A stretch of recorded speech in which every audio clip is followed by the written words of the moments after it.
ମୋର ସହକର୍ମୀ ବୃନ୍ଦ ଏବଂ ଆମେ କିଛି କିଛି ଜିନିଷ ଶୁଣିଲେ। ସବୁଠୁ ବଡ଼ କଥା ଥିଲେ ନିରୀହପଣଟା ସବୁବେଳେ ଭାରି ଭାରି ବିଶୁଦ୍ଧ।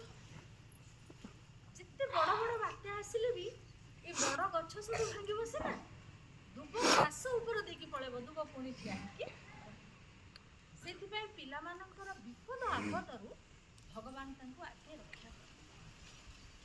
ଆଉ କେବଳ ଜବାହରଲାଲ ନେହେରୁ ପିଲାମାନଙ୍କୁ ଭଲ ପାଆନ୍ତି, ସେଇ ସ୍ମୃତିକୁ ଆମେ ଚାରଣ କରୁଛେ। ପିଲାମାନଙ୍କୁ ସମସ୍ତେ ଭଲ ପାଆନ୍ତି, ସମସ୍ତେ।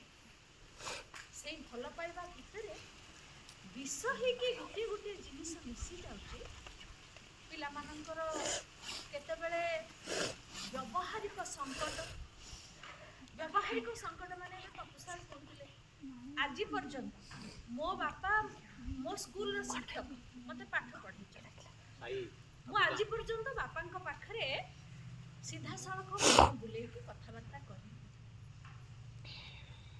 କିନ୍ତୁ ଏ ମାନେ ମସ୍ତିଷ୍କର ତୀବ୍ରତା ହେତୁ, ସେ ଯେଉଁ ଇଲେକ୍ଟ୍ରୋମ୍ୟାଗ୍ନେଟିକ୍ ୱେଭ୍ ତରଙ୍ଗ, ତାର ପ୍ରଭାବ ହେତୁ ପିଲାମାନଙ୍କ ଭିତରେ ଚିଡ଼ଚିଡ଼ାପଣ, ଏକାଗ୍ରତାହୀନତା ଏବଂ ବିରକ୍ତି ଏଗୁଡ଼ାକ ସବୁ ପ୍ରକାଶିତ ହେଉଛି। ମୁଁ ବି ମୋର ସହକର୍ମୀମାନଙ୍କୁ ଅନୁରୋଧ ରଖିବି, ଏବେ ଯେମିତି ସବୁଠି ସ୍କିଲ୍ ଡେଭଲପମେଣ୍ଟ ବା ଦକ୍ଷତାର ବିକାଶ ପାଇଁ ଶିକ୍ଷକ ଶିକ୍ଷୟିତ୍ରୀମାନଙ୍କୁ ତାଲିମ ଦିଆଯାଉଛି, ସେମିତି ଯଦି କାହା ଆଖିରେ ପଡ଼ୁଛି, ପିଲାମାନେ ଚୁପ୍ ହେଇକି ବସ, ଆଉ ଗୋଟିଏ ମିନିଟ୍ ଚୁପ୍ ହେଇକି ବସ, ଧୂଳି ନେଇକି ଦରି ଉପରେ ପକାନ୍ତି। ଯଦି କୌଣସି ପିଲାଙ୍କ ପାଖରେ କୌଣସି ଦକ୍ଷତା, ଯେମିତି ଲିପ୍ସା ଏଇଠି ନାଁ ଲେଖେଇବା ପରେ ଆମେ ସମସ୍ତେ ଜାଣିପାରିଥିଲୁ ଲିପ୍ସା ଗୋଟେ ଗୀତ ଗାଇବାର ଗୁଣ ଅଛି, ଶୁଭଶ୍ରୀ ଭିତରେ ବକ୍ତୃତା ଦେବାର ଗୁଣ ଅଛି।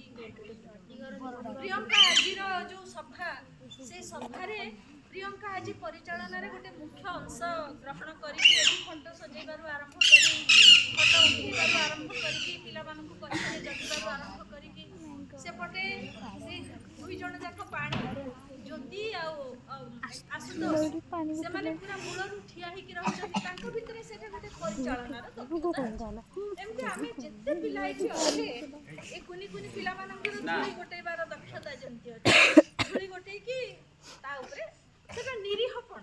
ସେମାନେ ଜାଣିନାହାନ୍ତି ସେଇଥିରେ ସେ କ'ଣ କରୁଛନ୍ତି, ସେ ଜାଣିନାହାନ୍ତି। ତେଣୁ ଏକ ହେଉଛି ନିରୀହପଣ, ଦ୍ୱିତୀୟରେ ସମସ୍ତଙ୍କୁ ଭଲ ପାଇବା ଏବଂ ନିଜ ପ୍ରତି ଭଲ ପାଇବା ସଂଗ୍ରହ କରିବା, ଆଉ ନିଜର ଜୀବନର ଲକ୍ଷ୍ୟକୁ ସ୍ଥିର କରିକି ଏକାଗ୍ର ଭାବରେ କାମ କରିବା। ଏତକ ହେଉଛି ଆମମାନଙ୍କ ଜୀବନର ମୂଳ ଲକ୍ଷ୍ୟ। ସେଇ ମୂଳ ଲକ୍ଷ୍ୟକୁ ମନରେ ଧରି ଗୁରୁଜନମାନଙ୍କୁ ସମ୍ମାନ କରି ନିଜର କର୍ମ ପଥରେ, କର୍ତ୍ତବ୍ୟ ପଥରେ ସବୁବେଳେ ଆଗେଇବା। ଏଇଟା ଆଜିର ଗୋଟିଏ ବାର୍ତ୍ତା। ମୁଁ ସବୁଦିନ ଜଣେ ମହାପୁରୁଷଙ୍କର ତାରିଖ ଅନୁଯାୟୀ ବାର୍ତ୍ତା ପଢ଼ିଥାଏ। ଆଜିର ବାର୍ତ୍ତାଟା ଲେଖାଯାଇଛି, don't wait for ସମୱାନ୍ doing something for you. ମାନେ ଆମେ ଅପେକ୍ଷା କରିବାନି କିଏ ଆମ ପାଇଁ କ'ଣ କାମ କରିଦେବ, ବରଂ ଆମେ ସବୁବେଳେ ଇଚ୍ଛା କରିବା ଯେ ଆମେ କେମିତି ଭାବରେ ସମାଜର, ନିଜର ଉନ୍ନତି କରିବା ପାଇଁ ବିଭିନ୍ନ କାମ କରିବା। ଏଠି ଆମେ ଯେତେ ଜଣ ବସିଛେ ସମସ୍ତେ ଗୋଟେ ପରିବାର, team work of government high school ବାମନା। ମୁଁ ତୁମକୁ ବ୍ୟକ୍ତିଗତ ଭାବରେ ପିଲାମାନେ ଗୋଟିଏ ଜିନିଷ ମାଗୁଛି, ତୁମେମାନେ ସେଇଟା ରଖିବ। ତୁମ ଚାରିପଟରେ ଯଦି ମଇଳା ପଡ଼ିଥାଏ, ଜରି ପଡ଼ିଥାଏ, ତୁମେ ସେଟା ଉଠେଇକି ଡଷ୍ଟବିନ୍ ଭିତରେ ପକେଇଦିଅ। ଯଦି ଛୋଟ ଛୁଆ ଚୁଟି ଟଣାଟଣି ହେଉଛନ୍ତି, ତୁମ ଆଖିରେ ପଡ଼ିଲା, ସେଇଟା ବି ବଡ଼ ସାମାଜିକତା। ଯଦି ଟଣାଟଣି ହେଉଛନ୍ତି ତାଙ୍କୁ ବନ୍ଦ କରିଦିଅ। ଯଦି ଆଗରେ କିଏ କାଠି ଏମିତି ଟିକ୍ ଟିକ୍ କରି ଭାଙ୍ଗିକି ଇଆଡ଼େ ସିଆଡ଼େ ପକାଉଛି, ପରିବେଶକୁ ମଇଳା କରୁଛି, ତାକୁ ମନା କରିଦିଅ। ଏଇଟା ଗୋଟେ ସାଙ୍ଗଠନିକ ଶକ୍ତି। ବର୍ତ୍ତମାନ ସମାଜରେ ସାଙ୍ଗଠନିକ ଶକ୍ତିର ବହୁତ ଆବଶ୍ୟକତା ରହିଛି। ପରିବାରରେ ପିପିଲି ହାଇସ୍କୁଲରେ ପହରଦିନ ଶନିବାର ଦିନ ହେଉଥିଲା ପ୍ୟାରେଣ୍ଟ ଟିଚର ମିଟିଂ। ଜଣେ ମା କହିଲେ ବାପା ହ୍ୱାଟ୍ସଆପ୍ରେ ଚାଟ୍ କରୁଛନ୍ତି, माँ फेसबुक देखुं छुआ इंस्टाग्राम धरिकी बसी किए क्या कौन कह प्रकृत में एमती भाव में समाजटा एमती चलती पारिवारिक स्थिति एमती जो मानकर टिके चेतनशीलता अच्छी कनसीयस लेवल टिके भल अच्छी से मानकर टिके श्रृंखला अटूट रही तुम मैंने सब श्रृंखलित हम आउ खराब कथा जमा उच्चारण करबनी परस्पर भितर सहिष्णुतारे परस्पर सहित सद्भाव रखिकी बंधुत्वपूर्ण संपर्क रखिकी आगे को चलो